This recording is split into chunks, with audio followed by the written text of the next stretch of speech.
한번 인사 한번 할까요? 주님의 기쁨이 되십시다. 한번 인사할까요? 주님의 기쁨이 되십시다. 네, 주님의 기쁨이 되는 우리 한강교회 되기를 소원합니다. 네. 요즘 세상은 무한 경쟁 사회라는 말로 표현할 수 있습니다. 국가는 인류 국가로 발돋움하기 위해서 굉장히 노력을 많이 하고 있고요.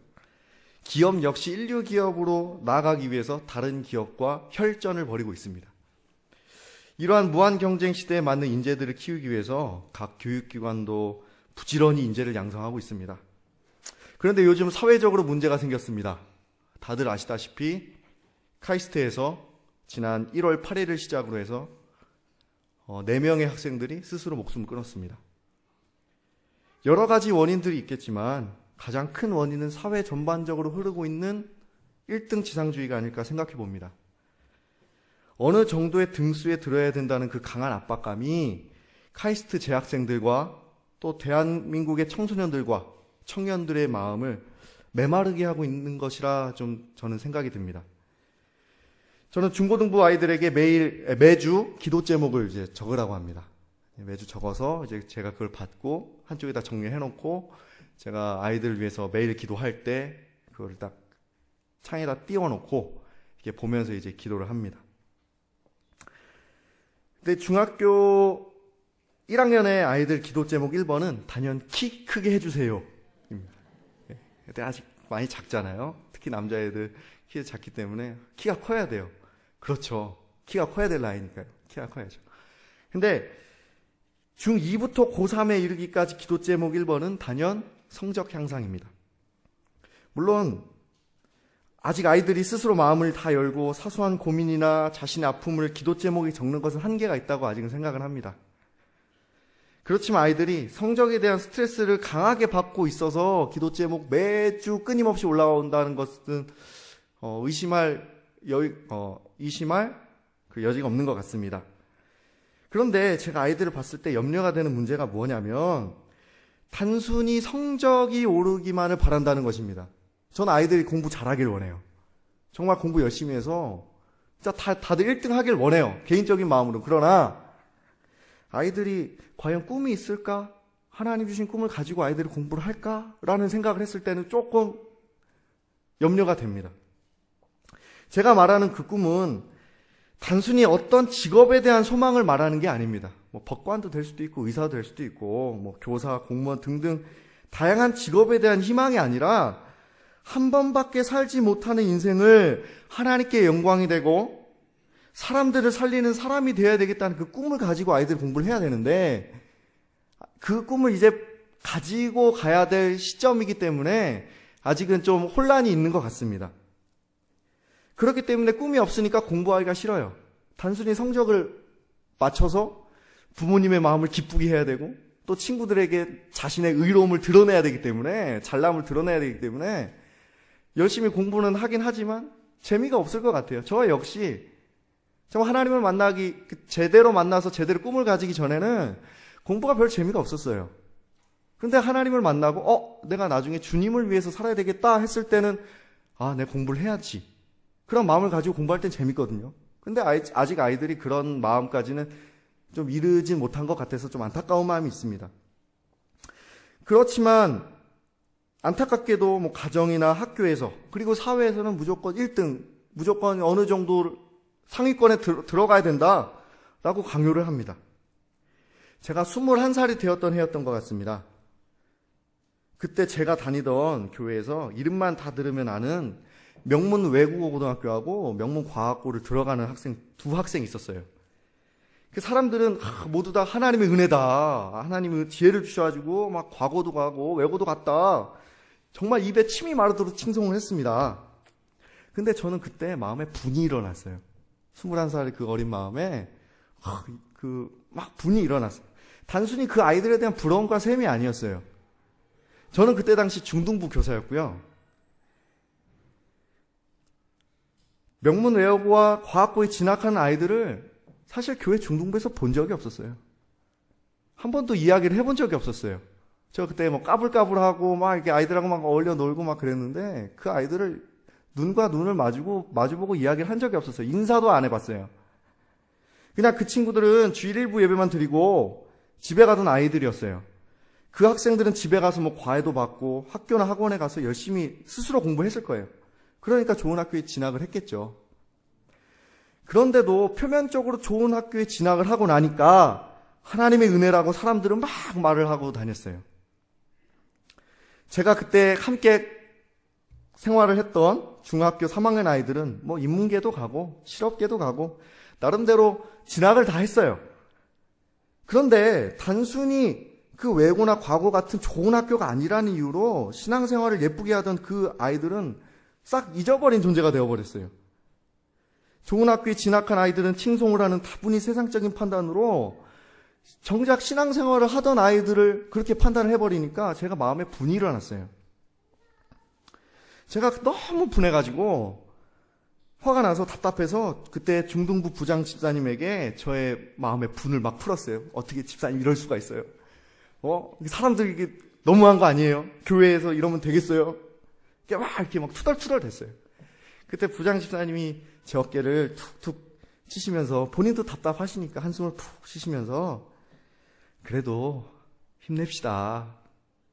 그래도 힘내야죠. 이렇게 격려를 해주셨어요. 그런데 놀라운 사실은 좋은 학교에 진학했던 그 아이들은 어디서 뭐 하는지 잘 모르겠어요. 그런데 그때 당시 중등부에서 눈물을 흘리면서 기도하고 같이 예배드렸던 평범한 친구들이 지금 저의 모교회를 청년회로 지키고 있다는 사실입니다. 무엇이 하나님의 은혜일까요? 무엇이 하나님이 원하는 일일까요? 오늘 나눈 말씀을 통해서 하나님께서 원하시는 인생이 무엇인지 깨닫는 은혜의 시간이 되기를 간절히 소원합니다. 그림 하나 띄워볼까요? 네, 그림 하나 띄워주세요. 예, 떴나요? 네, 그림, 굉장히 괜찮죠? 제가 그린 그림은 아닙니다. 함께 보시는 그림은요, 네덜란드의 최고의 화가 렘브란트. 렘브란트 들어보셨죠? 우리가 알고 있는 사람은 굉장히 유명한 사람이에요. 그 화가가 1642년에 그린 요나단과 작별하는 다윗이라는 그림입니다. 제가 그림에는 별로 조예가 없어서 그림을 설명하는 것에 제한이 된다는 거 이해해 주시고 그림을 잠깐 보면 좋겠습니다. 다윗의 얼굴은 안 보이죠. 왜냐하면 요나단의 품에 꼭 안겨 있어요. 요나단이 이렇게 딱 안아주고 있는 장면입니다. 우리가 방금 읽었던 41절, 42절의 장면을 참 잘 표현한 그림입니다. 예, 이제 잘생긴 저를 비춰주세요. 네, 다윗이 요나단에 완전히 파묻혔죠. 흐느껴서 막 심하게 울고 있는 장면입니다. 요나단은 어떤 사람입니까? 사무엘상 14장 47절 45절에 보면 사울의 업적과 그 집안에 대해서 기록되어 있는데 요나단은 사울의 아들이고 사울의 뒤를 이어서 왕위를 이어받을 후계자였습니다. 그는 그리고 용사 중에 용사였습니다. 사무엘상 13장에 블레셋과 이스라엘과의 전투가 시작되려고 하는 장면이 기록되어 있어요. 그러니까 전쟁이 이제 시작하기 임박한 시점이에요. 그런데 13장 22절에 보면 제가 읽겠습니다. 싸우는 날에 사울과 요나단과 함께 한 백성의 손에는 칼이나 창이 없고 오직 사울과 그의 아들 요나단에게만 있었더라고 기록되어 있습니다. 그러니까 칼과 창이 사울하고 요나단밖에 없었어요. 그 이유는 19절에 나오는데 그때에 이스라엘 온 땅에 철공이 없었으니 이는 블레셋 사람들이 말하기를 히브리 사람이 칼이나 창을 만들까 두렵다 하였음이라 이렇게 기록되어 있습니다. 이스라엘이 두려우니까 블레셋 사람들이 철공, 대장장이들을 싹 다 블레셋으로 데려간 거지. 옛날에 임진왜란 때 도공들을 데려갔던 것처럼 무기를 못 만들도록 이렇게 블레셋이 이스라엘에게 조치를 취해놨어요. 그래서 왕인 사울하고 왕자인 요나단밖에 칼하고 창을 가진 사람이 없었어요. 블레셋은 칼하고 창으로 무장을 했는데 그들하고 한판 싸워야 되는 이스라엘은 철공이 없어서 칼과 창이 없었다는 사실인데 어떻게 한 나라의 군대가 우리 교회에 지금 한강교회 주방보다 칼이 더 없어요. 차라리 여기 칼 몇 개를 더 주고 싶은 마음이에요. 이게 무슨 싸움이 되겠어요? 칼하고 맨주먹하고 싸움이 되겠습니까? 나무 막대기하고 창하고 이게 게임이 되나요? 게임이 안 되죠. 그런데 사무엘상 14장 14절에 기록된 것처럼 요나단은 블레셋 적진에 침투해서 20명을 죽입니다. 그리고 그것을 시작으로 절대 이길 수 없었던 것처럼 보였던 블레셋이 서로가 서로를 죽이는 혼란 속에 빠져버려서 스스로 자멸하게 됩니다. 그리고 이스라엘은 하나님의 도움으로 큰 승리를 거두게 됩니다. 그러니까 대단한 사람이에요. 요나단은 완전 이길 수 없었던 전세를 한 번에 뒤집었어요. 그 사람 혼자서. 그러니까 굉장한 용사입니다. 그뿐만 아니라 요나단은 하나님을 사랑하고 하나님의 뜻이 무엇인지 온전히 판단한 사람입니다. 하나님께서 사울을 왕위에서 패하고 다윗을 왕으로 세우실 것을 요나단은 바로 알고 하나님께서 택하신 다윗에게 자신의 마음을 다 내어줍니다. 18장 3절입니다. 요나단은 다윗을 자기 생명같이 사랑하여 더불어 언약을 맺었으며, 이후로 요나단은 다윗을 아끼고 보호하는 중요한 역할을 담당합니다. 어떤 불량한 학자들은 다윗과 요나단의 관계를 동성애 관계로 지금 해석하는 불량한 사람들도 있습니다. 그러나 여기서 사랑한다는 단어는 아하브라는 단어인데 그런 동성적인 관계를 표현하는 것이 아닙니다. 도리어 다윗과 요나단은 동성 친구 간에 여인의 사랑보다 더 큰 우정으로 서로가 서로를 위하고 서로가 서로를 아껴주고 서로가 서로를 믿는 그런 귀한 관계였습니다. 그래서 사울이 다윗이 왕이 될 것이라는 것을 알고 계속해서 그를 죽이려 할 때마다 요나단은 다윗을 변호하고 다윗을 끊임없이 도와주었던 것입니다. 이러한 위기 상황에서 다윗과 작별할 때 요나단은 그를 끝까지 위로하고 다윗을 떠나보냅니다. 하나님의 뜻이 다윗에게 있다는 사실을 안 요나단은 자신의 왕위를 이어받는 것보다 하나님의 큰 뜻이 어디 있는지 바로 알고 바로 실천했던 믿음의 사람입니다. 그런데 참으로 희한한 일이 벌어집니다. 보통 믿음으로 하나님의 뜻에 따라 산 사람은 그의 결과가 아름답게 마무리가 되어야 되는데 요나단은 그렇지 않았던 것처럼 보입니다. 사무엘상 31장 1절에서 2절 제가 읽겠습니다. 블레셋 사람들이 이스라엘을 침해 이스라엘 사람들이 블레셋 사람들 앞에 도망하여 길보아 산에서 엎드려져 죽으니라. 블레셋 사람들이 사울과 그의 아들들을 추격하여 사울의 아들 요나단과 아비나답과 말기수아를 죽이니라. 요나단은 블레셋과의 전투에서 아버지 사울과 다른 형제들과 너무나 허망하게도 전사해버립니다. 이 사실은 우리에게 너무나 충격적인 일이에요. 보통 하나님의 뜻을 알고 하나님의 말씀대로 행한 사람은 이게 세상적으로 봐도 이게 복을 받아야 되는데 요나단은 복은커녕 전장에서 전사해버리고 맙니다. 그 용사 요나단은. 성도님들께서는 이 상황을 어떻게 생각하세요? 왜 하나님은 요나단의 생명을 이렇게 취하셨을까요? 그냥 필요 없어서 토사구팽처럼 그냥 팽 당해버린 건가요? 이 요나단을 보고 그럼 과연 우리는 어떤 교훈을 얻어야 될까요? 혹시 요나단이 하나님 앞에서 죄를 지어서 그런 걸까요? 그건 아니잖아요.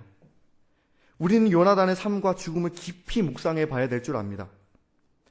첫 번째, 요나단은 자신의 인생에서 무엇이 가장 중요한지 알고 있었던 사람입니다. 하나님의 뜻이 다윗에게 있다는 것을 안 요나단은 자신의 왕위에 대한 마음을 바로 접고 자신의 자손들을 도리어 다윗에게 부탁을 합니다. 다윗, 네가 왕이 되면 나의 자손을 부탁해. 내 아들을 부탁해. 내 자손을 부탁해. 처음부터 이렇게 이야기를 합니다. 목숨을 내놓았다는 사실입니다. 이것은 목숨보다 더 귀한 하나님의 뜻을 경외한 믿음의 표현입니다. 앞에서 요나단을 잠깐 살펴보았는데 또 이 사람은 왕위를 이을 능력이 없었던 사람이 아닙니다. 블레셋과의 전투에서 불리했던 전세를 한 번에 뒤집었던 용사였고 하나님을 경외하던 믿음의 사람이었습니다. 또한 사울의 아들로서 왕위를 이어받을 수 있는 명분이 확실한 사람이었습니다. 한마디로 능력 있고 혈통 좋은, 영어로 표현하면 로열 패밀리였습니다. 그럼에도 불구하고 요나단은 하나님의 마음을 흡족하게 하기 위해서 스스럼없이 2인자로 물러났습니다. 세계 역사를 보면 왕권에서 물러나게 된 2인자는 무자비하게 죽임을 당합니다. 그 왕에 대한 도전을 할 수 있는 명분이 있었던 사람이기 때문이에요. 우리나라 역사에서도 마찬가지로 조선 초기에 3대 왕 태종 이방원이 자신이 왕이 되기를 위해서 자신이 왕위를 이어받는 것에 걸림이 되는 자신들의 형제를 죽이는 왕자의 난이 있었습니다. 2차에 걸친 왕자의 난을 통해서 태종 이방원은 자신의 왕권을 딱 확립하고 왕위에 올라갑니다. 마찬가지로 이때 당시 요나단이 왕위를 내놓는다는 것은 주를 위해서 죽기를 각오했던 사실입니다. 사울은 하나님께서 자신을 버렸다는 사실을 알았고요. 다윗을 왕으로 세우실 것 역시 알고 있었습니다. 제가 사무엘상 23장 17절을 읽겠습니다. 사울이 얘기합니다. 곧 요나단이 그에게 이르기를 두려워하지 말라. 내 아버지 사울의 손이 내게 미치지 못할 것이요. 너는 이스라엘의 왕이 되고 나는 내 다음이 될 것을 내 아버지 사울도 안다 하니라.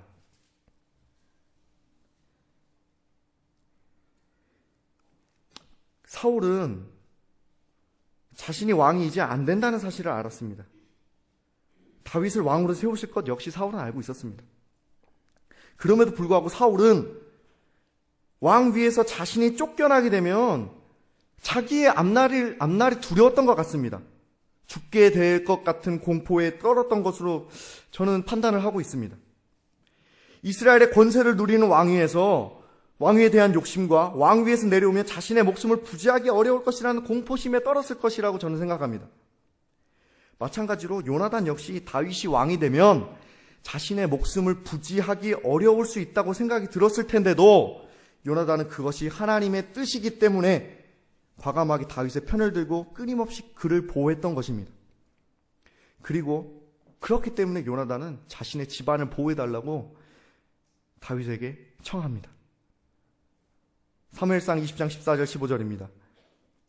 너는 내가 사는 날 동안에 여호와의 인자하심을 내게 베풀어서 나를 죽지 않게 할 뿐 아니라 여호와께서 너 다윗의 대적들을 지면에서 다 끊어버린 때에도 너는 너의 인자함을 내 집에서 영원히 끊어버리지 말라 하고,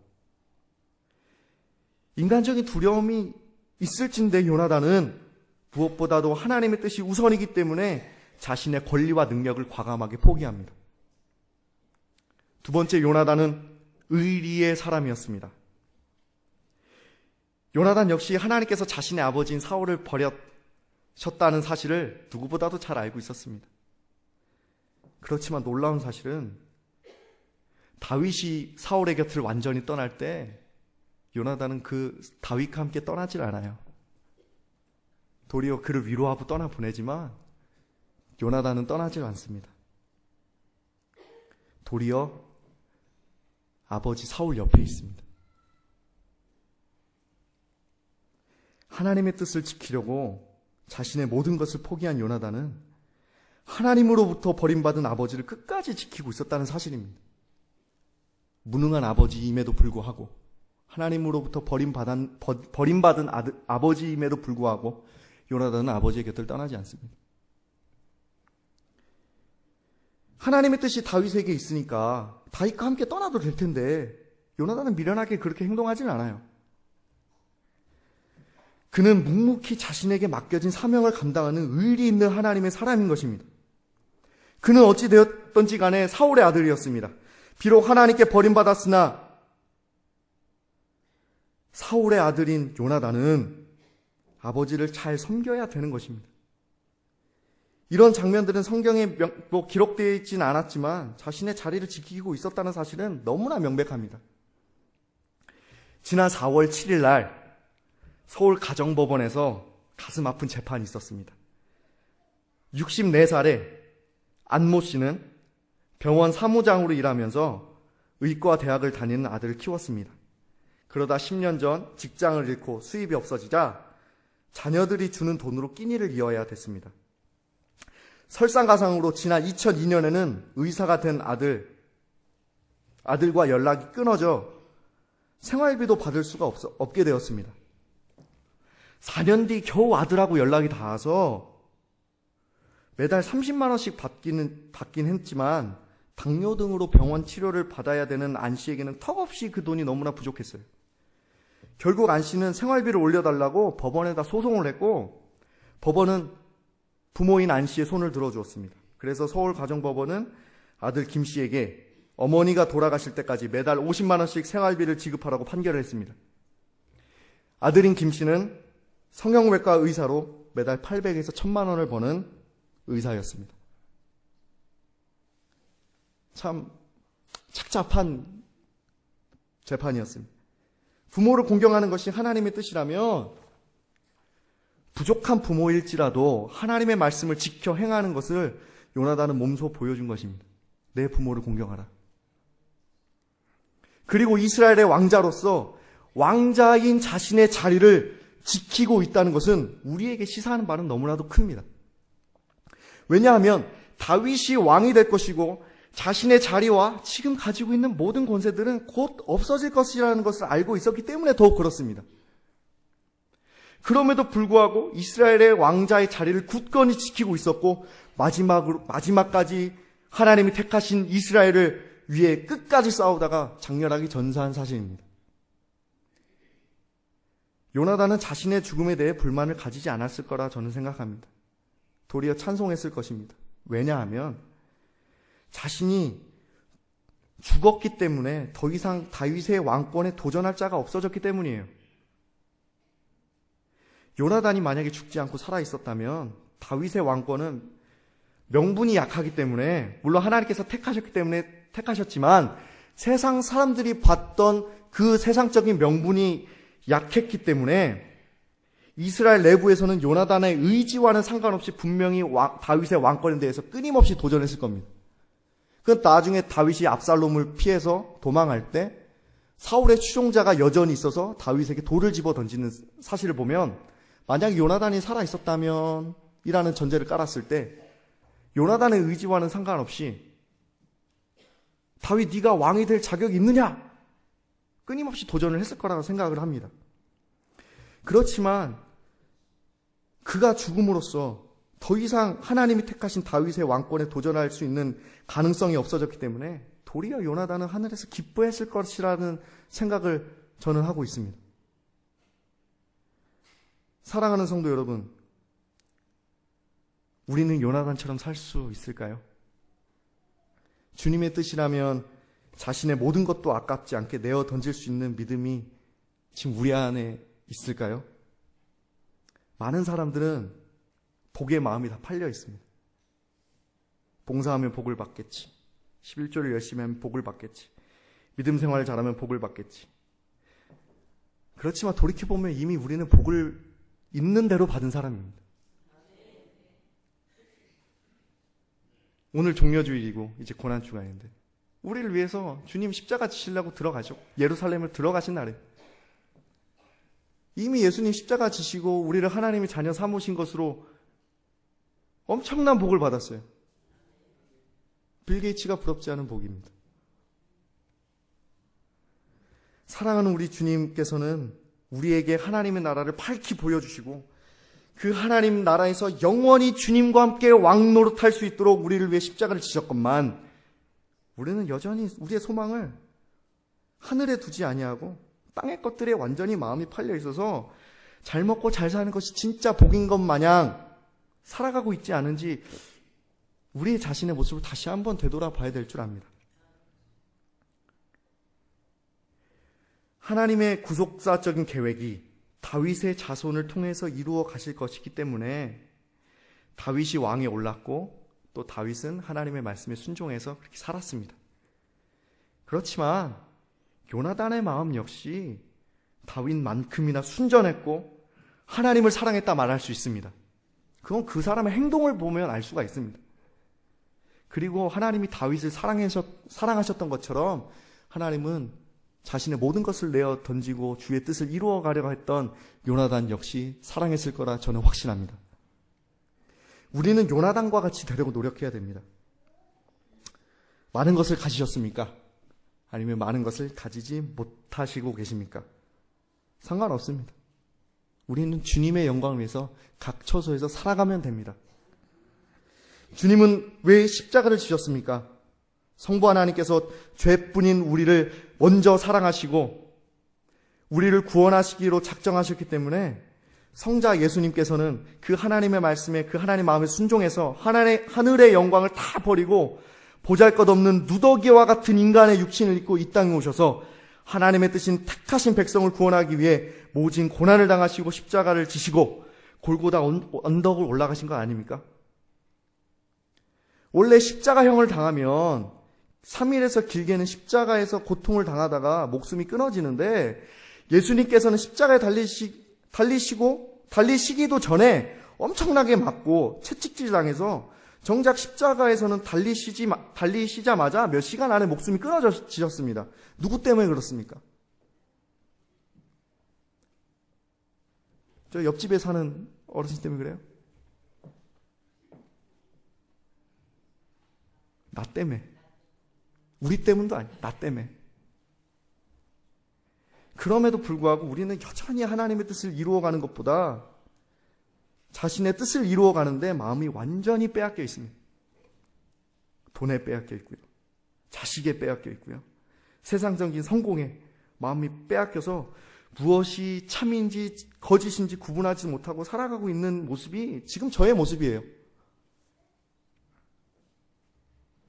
그리고 지금 자라가고 있는 아이들과 청소년들은 누굴 보고 배우겠어요? 어른을 보고 배우죠. 앞에 있는 전도사를 보고 배우죠. 우리의 믿음은 항상 도전받고 있습니다. 사단에게 도전받고 있고 세상에게 도전받고 있어요. 넘어뜨리기 위해서. 세상의 가치를 우리의 삶에 살짝이라도 조금이라도 대입하는 순간 우리의 믿음은 사상누각이라고 표현하죠. 그대로 쓰러지게 되어 있습니다. 그렇기 때문에 우리는 우리의 믿음을 조금 더 고상한 차원으로 끌어올려야 됩니다. 도약해야 됩니다. 어제보다 오늘 더욱 그리스도를 닮아가야 될 줄 믿습니다. 빌립보서 3장 20절에서 21절 제가 읽겠습니다. 그러나 우리의 시민권은 하늘에 있는지라 거기로부터 구원하는 자 곧 주 예수 그리스도를 기다리노니 그는 만물을 자기에게 복종하게 하실 수 있는 자의 역사로 우리의 낮은 몸을 자기의 영광의 몸의 형체와 같이 변하게 하시리라. 하늘의 소망을 두고 살아가고 계십니까? 빌립보서 1장 21절입니다. 이는 내게 사는 것이 그리스도니 죽는 것도 유익함이라. 요나단은 우리의 관점에 보았을 때 비참한 죽음이라 말할 수도 있지만 하나님의 관점에서는 절대로 비참한 죽음이라고 말을 할 수 없는 이유가 바로 여기에 있습니다. 사는 것이 그리스도니 죽는 것도 유익함이라. 요나단의 삶은 정말 이 말씀대로 살았습니다. 세상 사람들은 믿는 자들의 삶을 이해할 수 없는 이유가 바로 여기 있습니다. 그것은 하늘 소망을 가지고 살아가느냐 그렇지 못하느냐의 차이가 있습니다. 이 땅에는 잘 살 수도 있고요, 못 살 수도 있습니다. 고난이 많을 수도 있고 좀 남들보다 평탄한 길을 살아갈 수 있습니다. 그러나 그것이 우리에게 자랑이 되거나 부끄러움이 되지는 않습니다. 그것으로 서로가 서로를 교회 안에서 판단할 수 없습니다. 그것은 하나님의 기준이 절대 아닙니다. 도리어 요나단과 같이 오직 주님을 위해 살고 주님을 위해 죽어야 될 줄 믿습니다. 우리는 우리 자신의 삶의 주인공, 즉 1인자가 아닙니다. 우리의 삶의 주인공은 내가 아닙니다. 오직 영광을 받으실 분은 하나님이실 줄 믿습니다. 온 세상의 왕을 위해 온 우주 만물을 창조하시고 통치하시는 그 하나님을 위해, 왕 대신 하나님을 위해 살면 때로 고난도 당하지만 우리의 인생이 끝나면 우리가 하늘에 올라가서 하나님께서 친히 수고했다. 내가 너의 수고를 알고 있다. 나와 같이 먹고 마시자. 이렇게 위로하실 텐데 그 영광스러운 순간을 지금 세상의 것에 사로잡혀 포기하실 생각이십니까? 손해보는 장사는 하지 마십시오. 썩어질 것을 위해 영원한 것을 포기하실 생각이십니까? 미련하게 살지 않았으면 좋겠습니다. 죽으면 끝나는 게 우리 인생이 아니기 때문입니다. 우리는 요나단처럼 2인자로 살아야 됩니다. 자신의 삶보다, 저와 여러분의 삶보다 더욱 중요한 것은 하나님께 영광입니다. 그것이야말로 우리를 위해 고난을 당하신 주님의 사랑을 받고 그 사랑을 아는 사람이 마땅히 살아가야 할 믿음의 모습인 줄 압니다. 설교를 이렇게 준비하면서 혼자 이렇게 눈을 감아 생각을 해봤습니다. 만약에 요나단이 그때 죽고 이렇게 하늘에 올라가고, 나중에 이제 시간이 지나서 다윗도 이제 나이를 먹어서 죽었을 때, 다윗은 아마 가슴이 벅찬 마음으로 갔을 겁니다. 왜냐하면 살아계신 하나님의 아들이 부족한 나의 후손으로 오신다니 얼마나 기쁘고 감격하겠어요. 그 마음으로 하늘에 가서 주님을 얼굴과 얼굴고 맞대었을 때 그때 얼마나 기뻤겠어요. 그리고 그 주님을 만나고 나서 누굴 먼저 찾았을까요? 이렇게 생각해 봅니다. 아마 요나단이 예수님 뒤에서 이렇게 기다리고 있다가 다윗아 왔냐? 다윗아 왔냐? 고생했다. 사랑하는 내 친구 다윗아. 그렇지 않았을까요? 다윗은 또 어떻게 했을까요? 야, 요나단, 여인의 사랑보다 더 깊은 내 사랑 요나단아, 내가 너 때문에 이 자리에 섰고 내가 너 때문에 주를 위해 살았다. 사랑한다 요나단아. 영원히 주의 나라에서 정말 나와 함께 있자. 이런 상상을 해봤습니다. 여러분도 그러한 삶을 살길 소원합니다. 욕심 많이 생기죠. 많은 인간적인 생각들 생깁니다. 그러나 이번 주 특별히 고난주이 아니기 때문에 우리를 사랑하셔서 자신의 모든 것을 내어버리신 그 예수님, 그리고 하나님의 뜻을 이루기 위해서 자신의 목숨을 초계와 같이 내어 던져버렸던 그 요나단, 우리 한강교회가 예수님을 닮고 요나단을 닮는 귀한 교회 되기를 소원합니다. 기도하겠습니다.